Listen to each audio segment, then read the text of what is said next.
అందరికి నమస్తే. కులగణన పైన ఇప్పటికే జనాలలో తీవ్రమైన అసంతృప్తి, వ్యతిరేకత, లేకపోతే అనుమానాలు ఇవన్నీ ఉన్నాయి.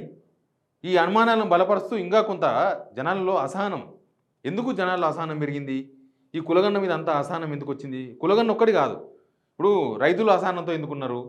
లేకపోతే విద్యార్థులు అసహనంతో ఎందుకున్నారు? పోలీసులు అసహనంతో ఎందుకున్నారు? అనేది ఒక పెద్ద క్వశ్చన్. కానీ కులగణన విషయానికి వస్తే కులగణన విషయంలో ప్రభుత్వం క్లారిటీ ఇవ్వకపోవడం అనేది ఒక పాయింట్. దీనిలో ఇక్కడ చూడండి, ఎవరు కులగణన చేసేది ఎవరు? మనకి చెప్పింది ఎవరు? ఏఎన్ఎంస్, టీచర్లు. కానీ చిన్న చిన్న పిల్లలు, మైనర్స్, ఆ గల్లీ పోరగాలు తిరుగుతుంటారు కదా, వాళ్ళు కూడా ఇచ్చి చేసుకురాకపోండి అని చెప్తున్నారు. చెప్పిర్రు చూడండి ఒకసారి.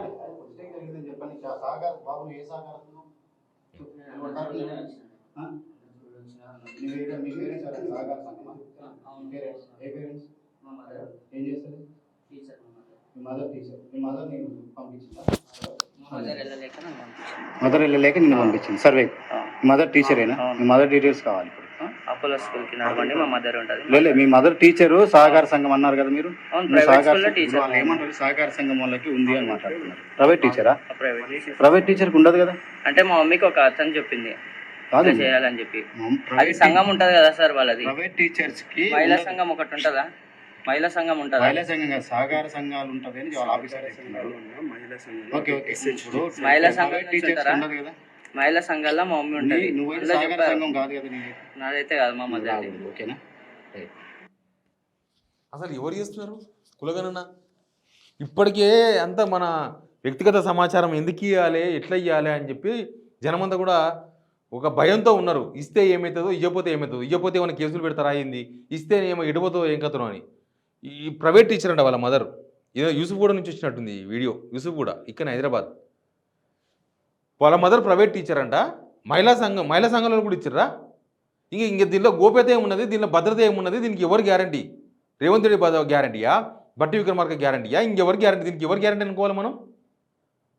పిల్లల్ని ఇచ్చి, చిన్నపిల్లలు, మైనర్లు, గల్లీ పోరగాళ్ళని ఇచ్చి చేపిస్తారా?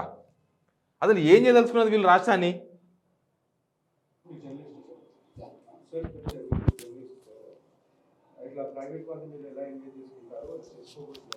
ప్రైవేట్ వాళ్ళతో ఎలా చేయిస్తారు అని సార్ క్వశ్చన్ చేస్తున్నారు. ఇప్పటిదాకా మన గవర్నమెంట్ చెప్పింది ఏంది? అదే విషయం. ప్రైవేటులతోనే చేపిస్తున్నారు. వీళ్ళు సమాచార సేకరణ ప్రైవేటులతోనే చేస్తారు. ఇప్పుడు ఇక్కడ నుంచి పోయినాక సిస్టంలో ఎంట్రీ చేసేది ప్రైవేటులతోనే చేస్తారు. ఇంకా మొత్తం ప్రైవేటులతో చేసిన తర్వాత దీనికి ఎవరు గ్యారంటీ ఇస్తారు? బట్టి విక్రమార్క చెప్తాడా దీనికి ఏమన్నా? ఇంత ఏమంటారు దీన్ని? చిత్తశుద్ధి లేని పూజ అంటారు దీన్ని.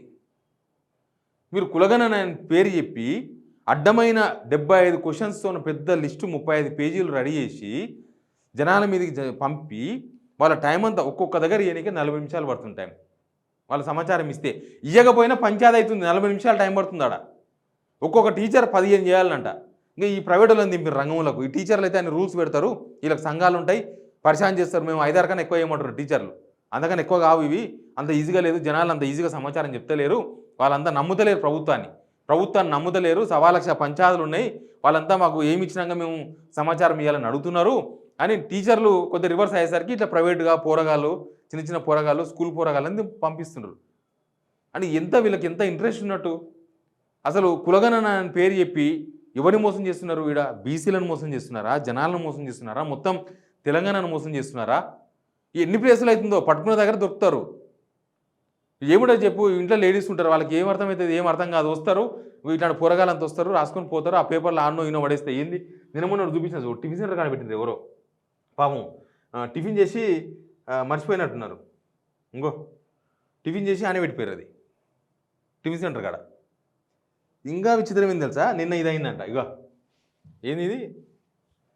నేలపై కూర్చొని వివరాలు సేకరిస్తున్న ఎన్యూమరేటర్. కుర్చీ లేదు, గిర్చీ లేదు, కింద కూర్చొని రాసుకో. నిజాంపేటలో సర్వే సిబ్బందికి చేదు అనుభవం. పాపం పోయిన వాళ్ళకు రెస్పెక్ట్ లేదంటే ప్రభుత్వానికి రెస్పెక్ట్ లేనట్టు. ప్రభుత్వ ప్రతినిధులు వాళ్ళకు జనాల నుంచి రెస్పెక్ట్ వస్తలేదంటే ప్రభుత్వం మీద జనంలో అంత అసంతృప్తి ఉన్నట్లు, ప్రభుత్వం మీద జనాలకు అంత నమ్మకం లేనట్టు, అపనమ్మకంతో ఇదంతా నడుస్తుంది. ప్రజల విశ్వాసం కోల్పోయిన ప్రభుత్వంగా ఇవన్నీ చూస్తే మనకు కనిపిస్తుంది. ఇప్పటిదాకా దీని మీద స్పందించలే. ఎన్యూమరేటర్సే బయటకు వచ్చి జనమంతా మనం పుట్టపోటు తిరుతుర్రు, ముఖ్యమంత్రి తిరుతుర్రు అన్న తర్వాత ఇంకా దీనిలో ఏముంటుంది? నాకు ఒక ఎన్నుండర్ చెప్తున్నారు, చదువుకున్న వాళ్ళు సార్, చదువుకున్న వాళ్ళు ఉంటారు కదా, వాళ్ళు భయపడి ఇస్తున్నారు సమాచారం, కానీ కొద్దిగా లోకజ్ఞానం ఉన్న వాళ్ళు చదువుకున్న వాళ్ళు ఇస్తలేరు, చెప్తలేరు, ఎందుకు చెప్పాలని అడుగుతున్నారు సార్.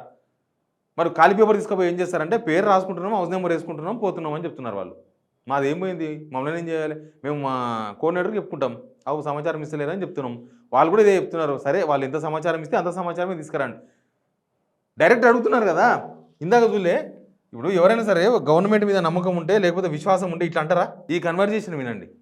ఒక ప్రజలు తర్వాత వీళ్ళు ఆ చిన్నపిల్లని తీసుకుపోడు కాక ఎట్లా మాట్లాడుతుంది చూడండి, వీళ్ళ పరిస్థితి అట్లే ఉన్నది.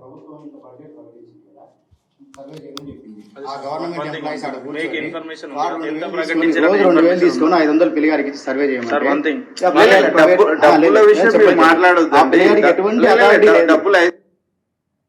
మీరు ఉల్టా నేను మాట్లాడే విషయం మీరు వినకుండా పిల్లలకు 500 ఇచ్చి 1000 ఇచ్చి అని ఇట్లా చెప్పడం చెప్పండి. ఇట్లా ప్రైవేట్ పిల్లలు సర్వే చేయొచ్చా? మీరు అది కాదు మళ్ళీ ఫస్ట్ మాట ఏమన్నారు చెప్పండి. అది మళ్ళీ ఒకసారి వినిపించుకోండి. ఒకసారి మీరు ఏమన్నారు చెప్తాను చూడు. గవర్నమెంట్ బడ్జెట్ ఇచ్చింది, అది ఎంత ఇచ్చింది? ప్రైవేట్ గవర్నమెంట్ టీచర్స్ అపాయింట్ చేసింది, చేయమని చెప్పి జీవో మొత్తం చదవండి ఒకసారి, ఎంత మంది ఉన్నారు అందులో.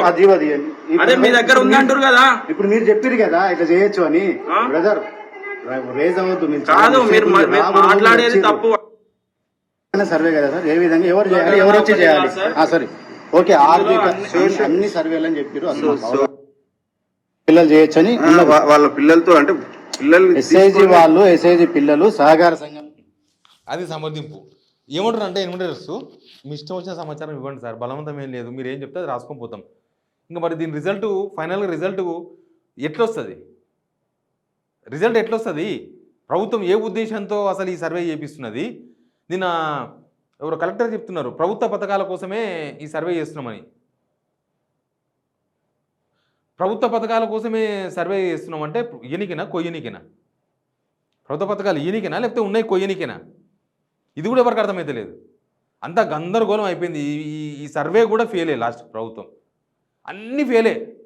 ఒక్కటి పర్ఫెక్ట్గా చేసిందని చెప్పడానికి ఏమున్నది చెప్పండి? జనాలలో మాత్రం తీవ్రమైన వ్యతిరేకత, అసంతృప్తి ఉన్నదని ఈ సర్వే ద్వారా ప్రభుత్వానికే అర్థమైంది. ఎవ్వడు సర్వే అవసరం లేదు, ఎవ్వడు ఏం చేయాలని అవసరం లేదు. ఈ సర్వే ఒక్కటి చాలు వాళ్ళ పనితనం ఏంది, ఈ 12 నెలల రిపోర్ట్ కార్డ్ ఏందని చెప్పడానికి.